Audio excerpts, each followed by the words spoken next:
D'être présent et d'avoir répondu à cette invitation. Comment dire, on doit vous informer, peut-être vous le savez déjà. Malheureusement, André Chassaigne, pour des raisons de santé, ne sera pas parmi nous. C'est mieux comme ça parce que, comment dire, il était hospitalisé, donc voilà. Il a commencé à travailler avec nous, concrètement, parce qu'il est venu à Guingamp. C'est une initiative du collectif et on continuera à travailler avec lui. Donc on lui souhaite, je pense que tout le monde sera d'accord pour lui souhaiter un bon rétablissement. On lui transmet nos meilleures pensées très affectueuses parce qu'on apprécie beaucoup André. Il a une chaleur humaine, d'écoute. Il est un vrai député communiste. Voilà, donc on va passer tout de suite la parole pour le coup à Gaël Roblin. Qui a été l'initiative d'un tweet qu'il a adressé à l'ambassadeur de Cuba et ça a fait beaucoup tout le monde a été surpris en fait de la rapidité de la réponse de l'ambassadeur de Cuba en disant que c'était possible et qu'il allait répondre aux besoins de la population tel qu'il était souhaité. Et donc ça a tranché beaucoup avec l'attitude du gouvernement français qui, lui, s'obstine dans un silence et dans un refus d'écoute. Et je pense que Gaël va expliquer tout ça, la genèse de tout le mouvement, de ce qu'il a fait, de ce qu'il continue de faire. Et puis, peut-être qu'on pourrait enclencher l'idée de qu'est-ce qu'on fait maintenant après. À nos niveaux à nous, déjà. Et puis, peut-être, s'il y a d'autres, ça va partir sur d'autres villes. Voilà. Alors, bonjour à tous et à toutes. Moi aussi, je regrette qu'André Chassaigne ne soit pas présent parce que il connaît bien mieux la réalité cubaine que moi. Vous connaissez son livre, Cuba, une étoile dans la nuit, et puis son travail en tant que parlementaire et militant communiste. Il aurait pu vous parler d'une réalité que je maîtrise mal. Donc, si vous avez des questions sur la réalité cubaine, d'autres camarades qui sont présents là, notamment Jean-François de Cubacop, vous répondront bien mieux que moi. Voilà. Moi, je vais vous expliquer comment on a amené dans le débat l'idée de déployer des médecins cubains dans un hôpital à Guingamp et peut-être ailleurs, parce qu'on en aura sans doute besoin ailleurs si ça se fait. Donc, je vous raconte la genèse de l'histoire et je vous propose que vous posiez des questions pour qu'on complote, qu'on conspire plutôt.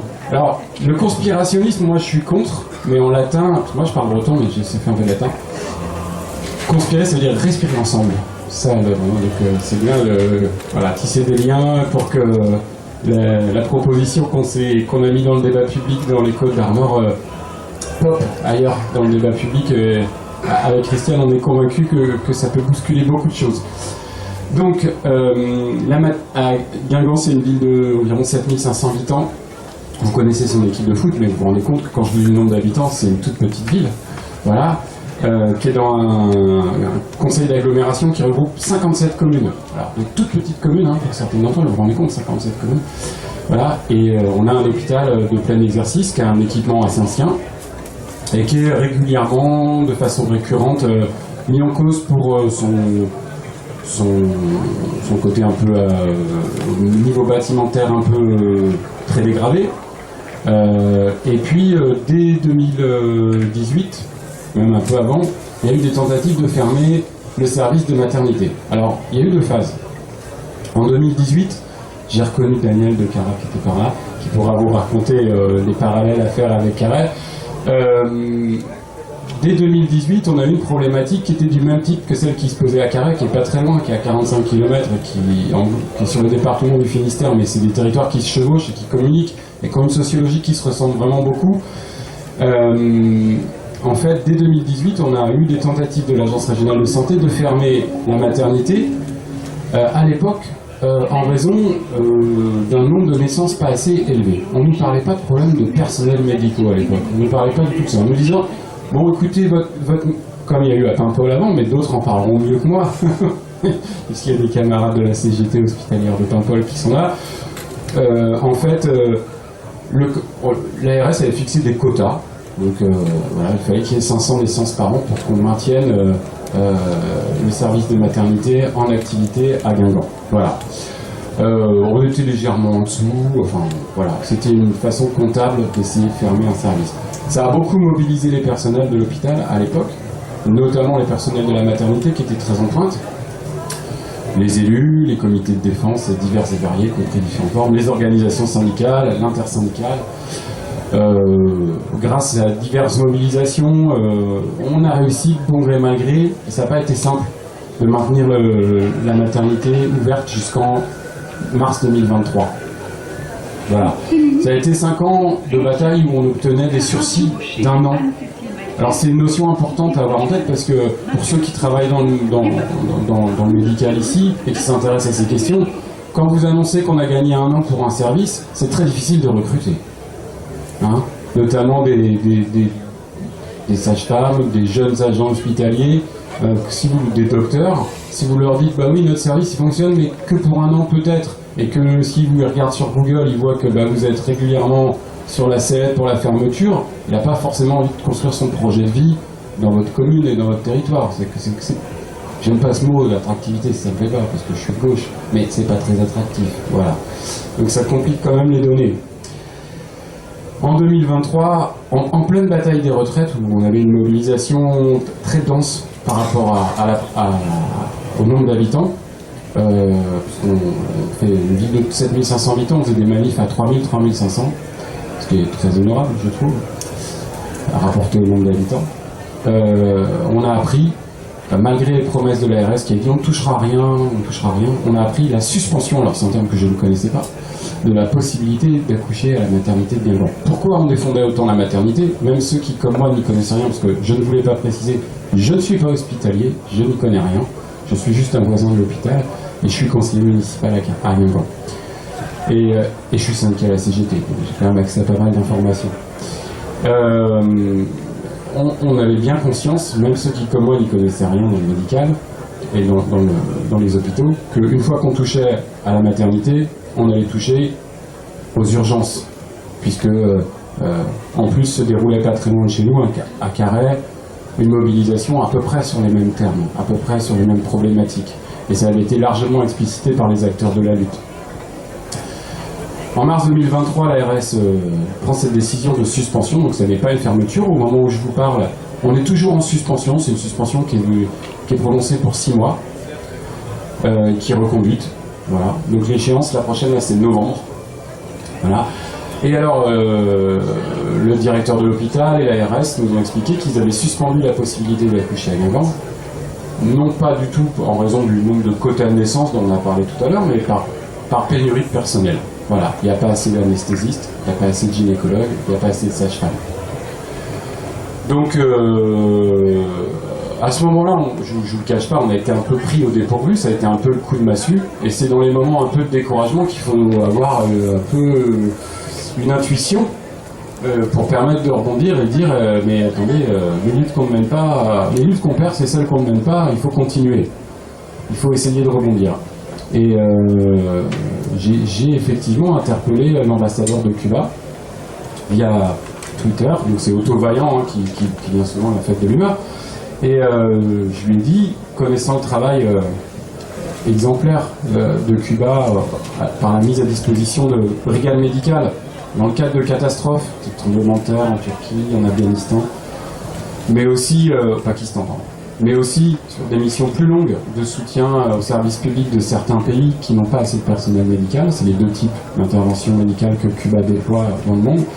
Comme moi, j'avais connaissance de ce travail exemplaire de la République de Cuba, je lui ai proposé, puisqu'on n'arrivait pas du tout à ce moment-là à renouer le dialogue avec l'Agence régionale de santé, vous verrez que la question du dialogue entre les institutions locales, les collectivités locales, les élus locaux et l'ARS, c'est un peu quelque chose qui mobilise beaucoup en ce moment autour de Guingamp, on va en reparler. Et là, il se trouve que contre toute attente, je ne savais pas qu'il allait faire ça, Otto Vaillant a répondu en même pas 1 heure sur Twitter en disant à la vue de tout le monde, hein, puis c'est un réseau social, ça s'appelait à X à l'époque, et il répond tout de suite bien sûr camarades, de quoi avez-vous besoin, l'ambassade de Cuba est prête à mettre à disposition de ceux qui le désirent dans le cadre de ces projets internationalistes et humanitaires ces compétences médicales. Pour ça, il faut qu'il y ait un décret du Premier ministre de l'époque, je ne sais plus qui c'était tellement il y en a eu, mais permettant de déployer en métropole, la notion de métropole au contraire de l'outre-mer est importante dans les informations que je vais vous donner là, parce qu'on ne peut pas actuellement dans le cadre légal français faire intervenir des médecins cubains en métropole. Alors, ma réflexion était aussi alimentée par ma connaissance grâce au travail de nombreuses associations, comme notamment Cubacop, qui fait un travail d'information très important sur la réalité de la société cubaine et des réalisations de l'État cubain en faveur de la santé. Aussi parce que, comme je l'ai dit, je suis syndicat à la CGT, et on a des syndicats dans la CGT qui sont très très impliqués dans la solidarité avec Cuba, une solidarité bilatérale, hein. Enfin, je parle pas de charité, hein, je parle de travail en commun. Donc j'avais connaissance de tout ça, et j'ai mis ça à travers ce tweet dans le débat public. Dans notre petite ville, ça a fait un buzz pas possible. La presse s'est emparée du truc un peu narquoise en disant les élus de Guingamp n'arrivent pas à discuter avec l'ARS, ni avec le ministère de la Santé qui est à Paris, mais ils arrivent à enclencher un débat avec l'ambassade de Cuba qui dit mais nous il n'y a pas de problème, combien vous voulez d'anesthésistes, combien vous voulez de gynécologues, combien vous voulez de sages-femmes. On arrive, il nous faut juste une signature. La réflexion était aussi alimentée par le fait que déjà à l'époque, il y avait un déploiement de médecins cubains, de soignants cubains en Calabre, qui est une région de l'Italie. Alors, le système sanitaire italien n'est pas organisé de la même façon qu'ici. Alors que vous en pensez du bien ou du mal, il est décentralisé et confié aux régions. Et en Calabre, il est particulièrement dégradé. C'est un endroit de l'Italie qui est particulièrement dont l'économie, la vie politique est très très contrainte par la présence de la mafia. Et les investissements publics se font pas au bon endroit, ou alors ils sont détournés. Donc, si vous avez bien compris ce que je sous-entendais. C'est pas du tout une région qui est dirigée par Rifondazione Comunista ou les organisations issues du Parti communiste italien. C'est une région qui est dirigée par le parti de Berlusconi. Donc vous savez tous que c'est pas communiste. Voilà.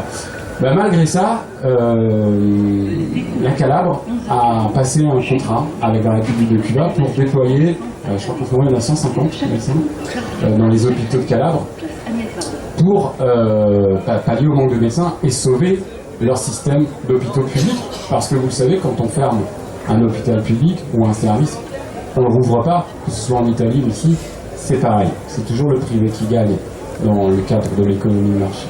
Voilà. Si on ne fait pas des choix politiques volontaires. Et donc, il y avait cette expérience-là qui est très proche de nous. Et puis, il y avait eu ce déploiement dans des territoires qui sont sous contrôle de la République française. Pendant le Covid, face à la pandémie, le gouvernement français avait été obligé d'aménager le code de santé publique en permettant à l'ARS intervenant en Guyane, en Martinique, en Guadeloupe, et sur le territoire de Saint-Pierre-et-Miquelon. Alors, Saint-Pierre-et-Miquelon, ils l'ont mentionné, je crois, mais ils l'ont pas fait. Mais ils avaient le droit de le faire. Dans le Code de santé publique, il est précisé que depuis donc 2020, ces territoires ont le droit de faire appel à des praticiens non issus de la liste des pays dont sont issus les praticiens à diplôme hors Union européenne, qui sont les praticiens étrangers qui interviennent dans nos hôpitaux, qui en général viennent plutôt ou des pays du Maghreb ou de certains pays de l'ancien bloc socialiste. Face à la pandémie, le gouvernement avait bien été obligé de mettre un alinéa permettant de faire appel à d'autres. Il n'y a pas écrit Cuba dans l'alinéa, mais en fait, quand on est en Martinique, en Guadeloupe, le seul État capable de mettre du personnel médical à disposition, c'est Cuba, il n'y en a pas d'autres à proximité. Donc c'était sous-entendu. Et c'est intéressant de savoir que ce n'était pas précisé. C'est pas précisé dans le code de santé publique. Donc il y a eu un déploiement pendant quelques temps en Martinique et en Guadeloupe. Donc c'est possible. Voilà. Alors on a peut-être des avis différents sur la façon dont organiser la République française, la démocratie dans les territoires. Si on va voir les camarades martiniquais, guadeloupéens, eux ils demandent plus de souveraineté locale, tout ça. Mais pour l'instant, on est tous dans la même République. C'est comme ça. Donc pourquoi ce qui est possible en Guadeloupe et en Martinique ne serait pas possible à Guingamp? Voilà, moi je me posais la question. Donc c'est arrivé comme ça dans le débat. J'ai été très vite appuyé par des camarades de la CGT de l'hôpital de Guingamp qui ont dit que c'est une très bonne idée, mettons l'ARS face à ses responsabilités, mettons le directeur de l'hôpital face à ses responsabilités, et dites-nous, si ce n'est pas une bonne idée, quelle est votre bonne idée? Qu'est-ce que vous allez faire pour mettre du personnel médical à disposition pour qu'on ne ferme pas les services publics hospitaliers, notamment la maternité ou les urgences? Parce que très vite on s'est rendu compte effectivement qu'on allait nous fermer les urgences de nuit. Voilà. Et puis, dans la ville d'à côté, Lannion, s'est déroulé peu ou prou le même scénario. Et eux, c'est une ville qui est plus grande, hein, il y a presque 20 000 habitants, eux, ils sont en régulation d'accès aux urgences depuis le mois de mars là, de cette année. Et c'est reconduit, et c'est devenu la normalité. Et c'est toujours la même réponse, c'est un problème de personnel. Cuba forme 11 000 personnels médicaux par an, ce qui est plus que la France. Donc je le dis parce qu'il y en a Jean-François qui est là, qui est de Cubacop, vous répondra à ça mieux que moi, mais quand on sollicite Cuba pour une mise à disposition de médecins, on ne prive pas Cuba de ressources médicales.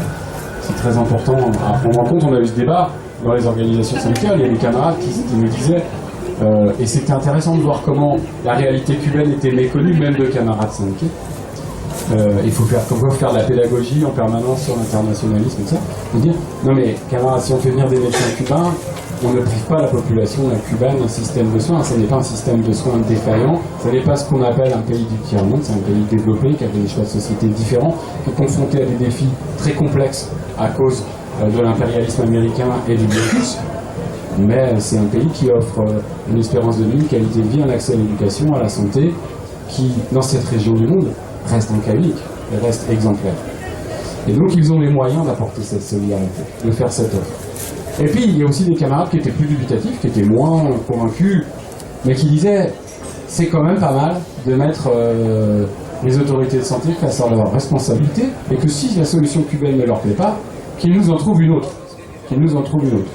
Voilà, chiche, dites-nous pourquoi c'est pas bien et trouvez-nous une autre solution. Nous, on s'en fout, on défend le service public. Voilà. Les élus locaux, certains ont dit en privé au départ, ah c'est super ton fou là, mais bon, ils n'étaient pas prêts à l'assumer publiquement. Puis comme les organisations syndicales sont intervenues dans le débat, toutes les organisations syndicales, la FSU, Souvrière, j'étais un peu tombé à Souvrière, oui, Cuba, faut santé, Solidaire. Et puis il y a eu aussi évidemment l'atelier santé régional du PCF qui s'est approprié la question, qui a mis ça sur la table comme offre. Les militants communistes élus dans les municipalités qui ont dit attendez, ça c'est quand même quelque chose dont on peut parler, ça soulève ça met tout le monde face à ces contradictions.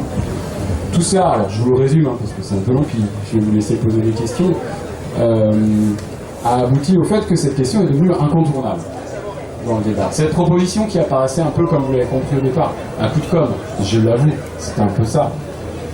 Là c'est devenu un élément de débat public dont on débat dans les assemblées citoyennes qu'on a pu monter ensemble dans l'initiative dont je vais vous parler dans quelques secondes, dans les conseils municipaux, dont on parle dans les cabinets ministériels. Il y a quelques mois, on n'aurait jamais pensé que cette idée allait être débattue dans les cabinets ministériels, dans les réunions avec l'ARS. C'est également dans la presse, il y a une polémique permanente dans la Côte d'Armor sur ces questions-là, où le préfet est acculé, voilà, et il n'ose plus critiquer la qualité du personnel médical cubain, parce qu'au départ, il y a eu une petite campagne de l'ordre des médecins. Allez, on est entre nous, l'ordre des médecins, petit taquet. Ils sont quand même sortis du bois au bout d'un an et nous ont dit on se pose des grosses questions sur la capacité des médecins cubains à procéder à des accouchements. Alors, moi je suis pas dans le médical, mais je pense que ça fonctionne partout pareil à peu près. Bon, voilà, vous savez, le taux de natalité à Cuba et le taux de mortalité infantile à Cuba, voilà, il n'y a pas de... C'était d'une mauvaise foi incroyable quand même. Il y a eu aussi des attaques politiques plus discrètes, mais il y en a quand même eu quelques-unes de la droite du département qui disaient quand même on ne peut pas travailler avec Cuba, c'est un régime autoritaire, c'est une dictature, avec des envolées lyriques assez drôles. Parce que quand on travaille avec Cuba et qu'on déploie les médecins cubains, on ne passe pas un contrat individuel de droit privé avec un médecin, un psychiatre, kinésithérapeute, une infirmière à qui on fait un contrat de travail ou pour une mission. On passe un contrat de collectivité ou d'État avec la République de Cuba et on se met d'accord sur la prestation, la somme de la prestation, le nombre de médecins et on paye à la République de Cuba. Donc on met de l'argent au service public cubain. Clairement, c'est ça qu'on fait. Voilà. Et eux, ils redistribuent les salaires. Combien? Je vais venir, parce que je sais que ça c'est très intéressant. Il y a toute une campagne de presse menée par les Cubains de l'opposition, financée par la CIA, par la droite, par les États-Unis, qui disent « Ouais, les médecins cubains sont soumis à des conditions de travail quand ils sont déployés ailleurs dans le monde qui relèvent de l'esclavagisme. » Alors d'abord, il n'y a aucune plainte pour esclavagisme qui a abouti. D'abord, je vous le dis. Il n'y a personne qui a été mis en examen pour avoir déployé des médecins cubains en Martinique et en Guadeloupe. Hein. S'il y avait eu le moindre doute, il y aurait eu des mises en examen. Il n'y en a pas eu. Il n'y en a pas eu. Donc ça, c'est des légendes. Voilà. Et puis revenons aux revenus mensuels. Vous vous rappelez, il y a quelques instants, je vous ai parlé des praticiens à diplôme hors Union européenne qui travaillent actuellement dans les hôpitaux français, qui sont très nombreux. Hier soir, j'étais content que tu le confirmes, un PADU classique, en ce moment dans l'État français, quand il commence, s'il ne fait pas de garde, il gagne 1400 € par mois.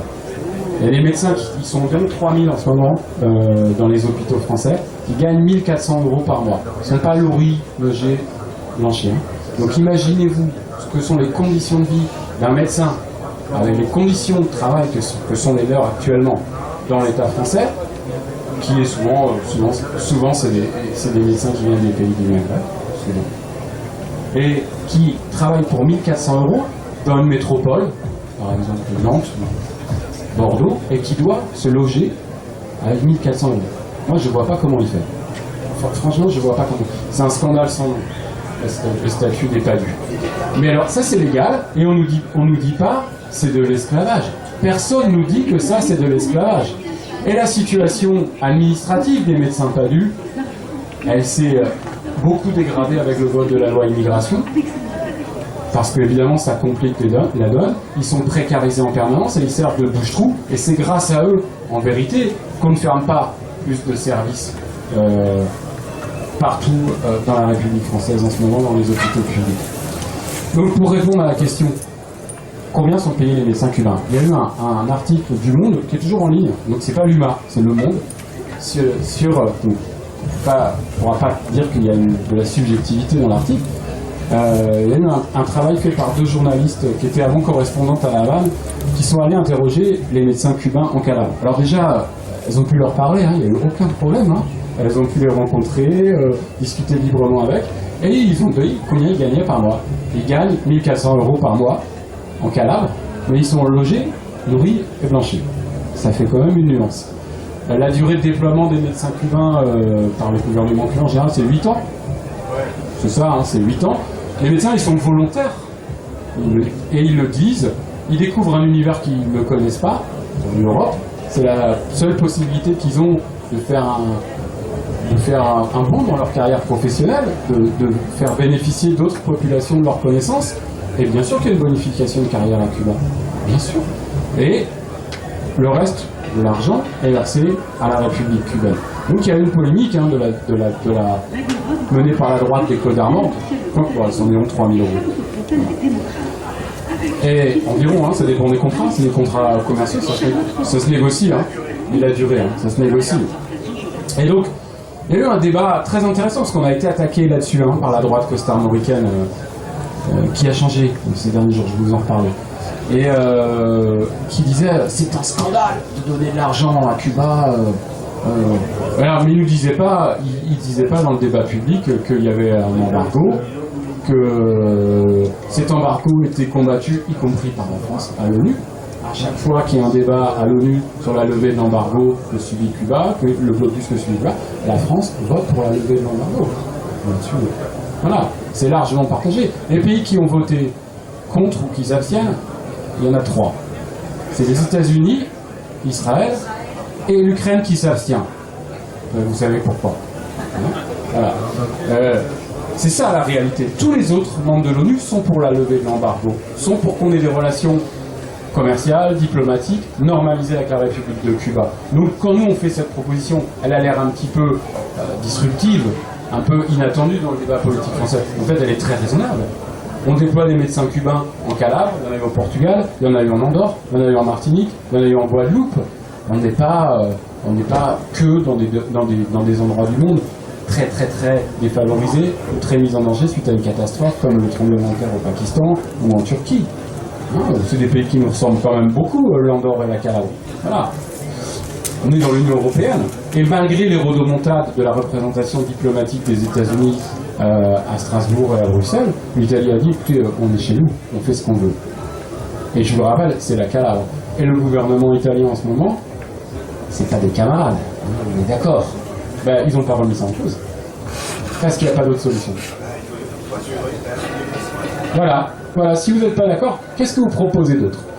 Et donc, il y a eu ce débat de oui, mais vous allez donner si ça fait, vous allez donner des millions d'euros à Cuba. Et moi j'ai dit ah bon, ça vous pose problème pour mettre de l'argent public français dans le système cubain? Moi ça m'en pose aucun problème. Et les conseillers départementaux des Côtes d'Armor qui nous ont durement attaqué là-dessus, je leur ai dit mais les 17 millions d'euros qui ont été donnés à McKinsey pour organiser le plan de vaccination, ça vous pose pas de problème? Ça vous pose pas de problème? Alors là, le débat s'est arrêté tout de suite. Ils n'ont plus voulu parler. Moi, ça me pose problème. On donne 17 millions d'euros à McKinsey pour nous expliquer comment organiser une campagne de vaccination. Voilà. Et quand on connaît l'interpénétration du personnel politique de droite, parce que le président du conseil départemental du Finistère, Maël de Calan, qui est un peu le jeune loup de la droite chez nous, il a travaillé pour McKinsey, pour le plan de vaccination. Dès qu'on a dit ça, on dit, vous voulez qu'on parle des 17 millions de McKinsey? Le débat s'est arrêté tout de suite. En fait, les critiques, elles se sont tues très vite parce qu'il n'y a pas d'autre solution. On a monté une initiative avec Christiane Caro et ses camarades de l'atelier santé régional Bretagne du PCF, qu'on a appelé Initiative Urgence Armor Santé Yerhedmad. En breton, Yerhedmad, c'est dire bonne santé. C'est la tienne. Et on peut trinquer les semblables, d'accord. Et en fait, cette initiative a reçu beaucoup d'échos. C'était un premier cercle dans lequel on disait nous avons besoin de médecins cubains pour faire face à la situation d'urgence. Et on a proposé à des responsables politiques, syndicaux, à des organisations, notamment Cubacop Armor qui nous a beaucoup aidés. On a proposé à des élus de signer et on est arrivé très vite à plus d'une centaine de signatures dans le département, de gens connus pour leur engagement politique, associatif, d'élus, de militants politiques et aussi des citoyens qui disaient ça c'est la bonne solution. Ça c'est la bonne solution. Et puis il y a eu une rencontre, c'est devenu tellement incontournable comme idée, il y a eu une rencontre entre la sénatrice des Côtes d'Armor, Annie Louérou, qui est au Parti Socialiste, Kélian Gampès, le président du conseil de surveillance de l'hôpital qui est M. Saliou, qui est plutôt du centre droit, qui est maire de Pabu, là où se trouve l'hôpital en réalité, c'est pas encore bien grand, c'est Pabu, on va régler ça. Et puis la troisième personne, c'était Vincent Lemot, qui est le président du conseil d'agglomération de Guingamp-Paimpol, dont je vous ai parlé tout à l'heure, et qui lui est Parti Socialiste. Et ils ont fait part à M. Baltou de notre bonne idée. Et alors là, c'était un peu le moment de vérité. On s'est dit, ils vont lui dire où il va nous rire au nez, et c'est fin de partie, où on va voir. Et il ne nous a pas ri au nez. Il ne nous a pas ri au nez. Ils ont dit, écoutez, nous, dans les Côtes d'Armor, on est prêts à mener une expérience pour le déploiement de médecins cubains. Il y a un consensus dans la population, dans les personnels. Il faut tenter le coup. Et il y a eu un début de discussion. Voilà. C'est très intéressant quand même. Il ne nous a pas fermé la porte au nez. Évidemment, il ne s'est pas empressé de régler le problème. Je ne suis pas en train de vous faire un bilan positif du gouvernement. Ne vous inquiétez pas, je vais bien. Mais il ne s'est rien passé suite à ça. Et donc on s'est dit comment rebondir. J'en arrive à l'actualité récente et puis après je pense que ce sera à vous de parler. Comment rebondir sur cette question-là? On a mené un certain nombre de réunions avec l'initiative Urgence Armor Santé à Guingamp, à Primé-des-Modèques. On a eu beaucoup de discussions informelles dans nos organisations syndicales. C'est des petits territoires où tout le monde se connaît, donc c'est facile de se parler. Avec les élus, il y a eu aussi un écho important à cette campagne lorsque Cubacop a fait Armand a fait son repas annuel et l'ambassadeur de Cuba est revenu parler de cette proposition. Ça a été redit dans la presse locale. Ça s'est vraiment imposé dans le débat comme une bonne idée. Et donc, comme on n'avançait pas, avant les élections européennes, on ne savait pas qu'il y allait y avoir des législatives, on n'est pas dans le mar de café. Moi j'ai dit au conseil municipal à Guingamp. Et puis peut-être qu'on pourrait enclencher l'idée de qu'est-ce qu'on fait maintenant après. À nos niveaux à nous, déjà. Et puis peut-être s'il y a d'autres, parce que ça va partir sur d'autres villes. Voilà, Gaël, c'est à toi. Élu indépendant au conseil municipal, je peux dire ce qu'on veut. Et j'ai dit, écoutez, moi je vous propose que, comme l'ont fait les maires de Seine-Saint-Denis, qui soutenaient la bataille pour le plan d'urgence d'accès à l'éducation, nous prenions des arrêtés municipaux pour dire qu'il y a une atteinte à la dignité de la personne dans les territoires du GHT, du groupement hospitalier territorial dans lequel on évolue, suite aux fermetures de services, à la suspension de la maternité, à la régulation des urgences à Lannion, à la situation difficile à laquelle sont confrontés les soignants à Paimpol et à Saint-Brieuc et à Tréguier. On va mettre les pieds dans le plat, on va dire que c'est une atteinte à la dignité de la personne et que, de par son pouvoir de police, les maires prennent un arrêté pour faire cesser ce trouble récurrent à l'ordre public et cette atteinte à la dignité. Alors quand je vous ai proposé ça au conseil municipal, je me suis dit, voilà, c'est un peu comme le tweet, coup de poker, on va voir comment ça réagit. Banco, les premiers qui ont soutenu, c'est la droite. Covid, c'est une très bonne idée, monsieur le maire, c'est ça qu'il faut faire. Donc c'était quand même incroyable. Pour l'anecdote, l'élu de droite qui a dit ça est l'ancienne DRH de l'hôpital de Saint-Brieuc. Christiane le connaît, elle n'est pas communiste. Hein. Voilà. Et donc c'est une très bonne idée. Et dans cet arrêté, je vais préparer un brouillon d'arrêté qui a été amélioré par la suite, parce que je ne suis ni personnel médical ni juriste.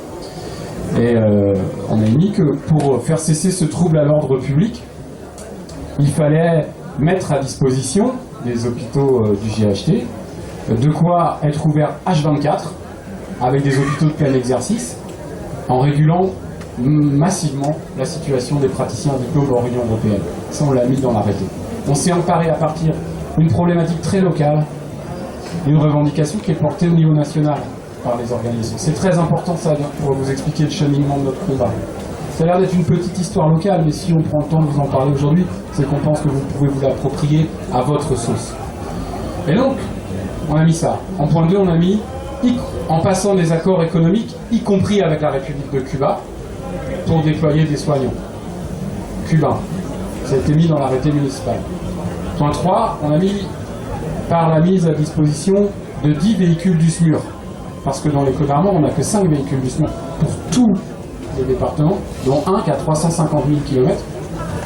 Même les Cubains qui font des miracles avec les vieilles voitures n'en voudraient pas. Voilà, je pense. Voilà. Et qui tombent en panne en intervention. La personne qui nous a expliqué ça, c'est Christian Brice, qui est médecin urgentiste à l'hôpital de Saint-Brieuc, qui est membre de l'association des médecins urgentistes de France, qui est leur porte-parole pour les Côtes d'Armor, qui est très engagé puisqu'il était présent sur la liste du Parti communiste aux élections européennes, et qui nous a donné cette information que le public ignore. C'est quand même absolument incroyable. Donc on a dit, on en veut 10. Donc voilà, pour faire cesser le trouble à l'ordre public, on en veut 10. Et on a dit quelque chose qui vous concerne tous, et toutes, partout.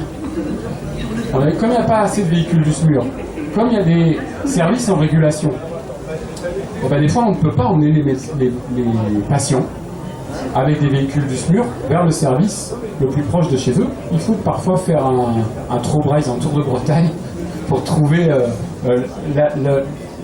l'hôpital qui voudra bien les prendre en charge, tout simplement. Alors, c'est arrivé récemment à une patiente à Calac qui a fait 350 km dans la nuit, qui est partie de Calac. On l'a envoyée, je crois, à Guingamp. On lui a dit non, c'est pas possible. Elle est partie à Brest. Elle est retournée à Saint-Brieuc. Elle a fini à Noyal-Pontivy. Non, elle a fait 350 km. Donc, c'est des choses qui arrivent. Elle a été trimballée dans un véhicule du service départemental d'incendie et de secours. Merci. Voilà. Et c'est les pompiers du SDIS, syndiqués CGT, qui nous ont expliqué que, comme les véhicules du SDIS qui sont financés par les collectivités locales, ça c'est pas l'État, c'est les collectivités locales qui payent, c'est les conseils d'agglomération, les communes et les conseils départementaux. Ces matériaux, comme bien sûr les humains qui les conduisent, bah, ils s'usent et ils se fatiguent beaucoup plus vite que ce qui était prévu. Vous imaginez, ils font des interventions qui ne sont pas du tout de proximité, là, on part sur d'autres départements. Bah, dans l'arrêté, on a dit, on veut un remboursement au kilomètre près des frais supplémentaires que le véhicule 10 font dans les Côtes d'Armor à cause de la régulation de certains services, de la suspension de certains services. Parce que c'est pas nous qui faisons les choix de fermer certains services, c'est l'État, c'est le gouvernement, c'est l'ARS qui met en pratique ces consignes, mais en fait c'est nous qui assumons derrière. Alors, je peux vous dire que quand j'ai dit ça, il y a plein d'élus qui ont dit ah bah, ça c'est notre argent, il va falloir nous le rendre. Ça ils ont compris tout de suite, tout de suite, tout de suite. Et puis on a demandé un hélice-mur neuf, parce que grâce à une organisation syndicale qui n'est pas la CGT, on a appris que l'hélice-mur qui était le seul qu'on avait pour le département ne fonctionnait pas, tombait régulièrement en panne, donc on s'est dit bon, on va demander, tant qu'on y est, on y va, on a un hélice-mur neuf. Donc il y avait une autre explication, on utilisait le terme d'atteinte à la dignité, qui permet de prendre un arrêté pour trouver l'ordre public, parce que aussi pour des raisons pas juridiques, mais très simples que vous allez comprendre, c'est une atteinte à la dignité de passer des heures dans des couloirs à l'hôpital de Brest, comme les soignants le racontaient en faisant leur mur de la honte. C'est une atteinte à la dignité d'accoucher sur un rond-point. C'est une atteinte à la dignité d'accoucher dans un camion de pompiers. C'est une atteinte à la dignité de renoncer à se faire soigner. C'est quelque chose qui arrive régulièrement. C'est que les gens ne font plus appel aux services publics hospitaliers parce qu'on leur dit bah, il faut téléphoner au 15. Il y a plein de gens que le simple fait de prendre son téléphone et d'être mis en contact avec un opérateur angoisse complètement, donc ils ne le font pas. Ils ne vont plus aux urgences. C'est une atteinte à la dignité. Voilà. Qui n'est pas, ça c'est pas une notion juridique, c'est une notion humaine, concrète. Figurez-vous qu'au départ, j'étais pas très sûr de mon coup. Mais il y a 56 communes qui ont pris l'arrêté. 56 communes des Côtes d'Armor ont pris l'arrêté. Alors au départ, les communes qui ont pris l'arrêté, c'est plutôt des communes de majorité de gauche. Et les communes où il y avait des militants communistes élus. Mais pas que. Il y a aussi des municipalités de centre droit qui ont pris cet arrêté demandant le déploiement de médecins cubains à l'hôpital de Guingamp, de la Lyon, et partout où il y aura besoin. Bon, le préfet n'était pas content. Il était furax, parce qu'au départ, c'était une revendication qui était cantonnée, vous l'avez bien compris, dans un secteur de la société qui est très politisé. Mais là, c'était dans des toutes petites communes, avec des noms un peu exotiques pour vous, comme Querper, Saint-Vin-les-Arts, Saint-Conan, exactement, voilà, Pédernec, voilà, où tout d'un coup les gens se sont mis à parler de la République de Cuba et de ses soignants. Bon là, le préfet il était un peu stupéfait, il nous a pas dit un mot pendant 2 mois. Il avait 2 mois pour introduire un recours pour faire annuler les arrêtés. Pendant 2 mois, il n'a rien dit à la presse. Bon, il a dû ruminer tout l'été, chercher à avoir des consignes, trouver une porte de sortie. Il a tellement attendu qu'il y a 6 arrêtés qui ne sont plus contestables dans les délais, qui sont applicables dans 6 communes. De tête, il y a Troguéry, il y a Saint-Quepéros et quelques Querper aussi, je crois. Quelques autres, voilà. C'est meilleur à Querper. Voilà. Et en fait, dans ces communes-là, actuellement, l'arrêté est applicable.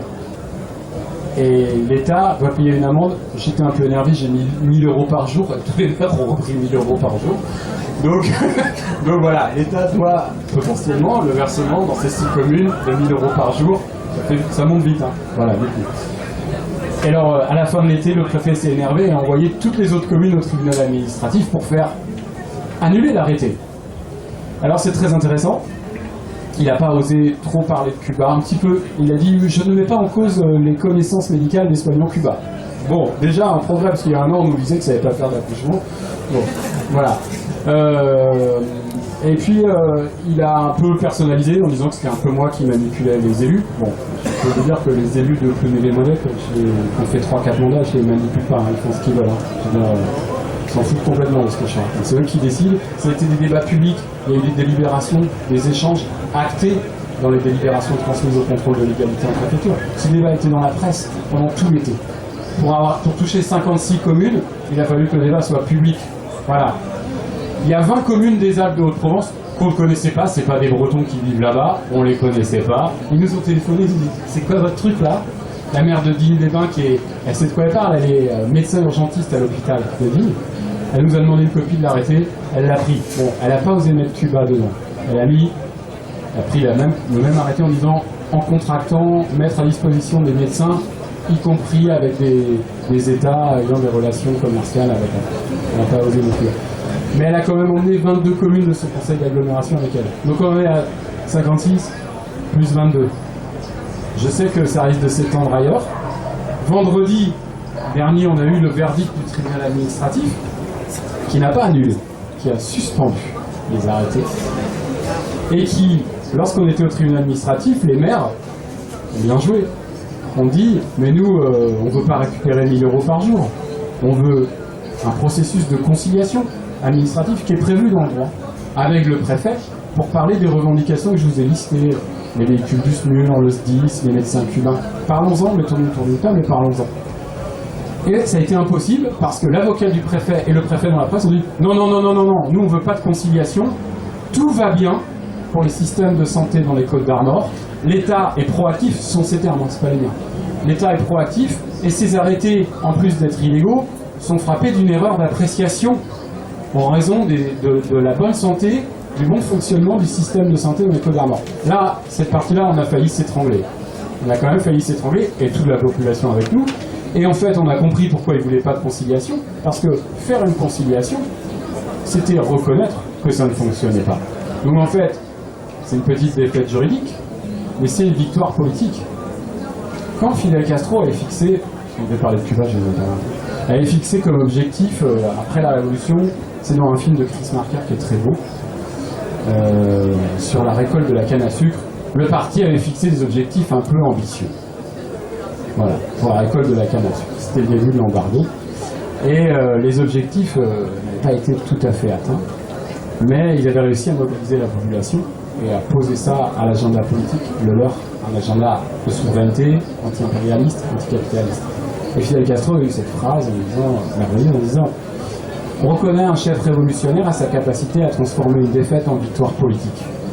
Voilà. Alors, Fidel Castro est malheureusement pas élu au conseil municipal à Guingamp, donc c'est pas lui qui va résoudre nos problèmes. Il faut que notre petite histoire, là, vous l'appropriez, on ne vous demande pas votre soutien en fait.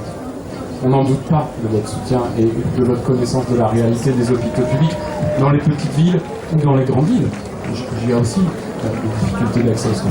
On vous demande de vous l'approprier et de la décliner sur la base de vos réalités. Et je peux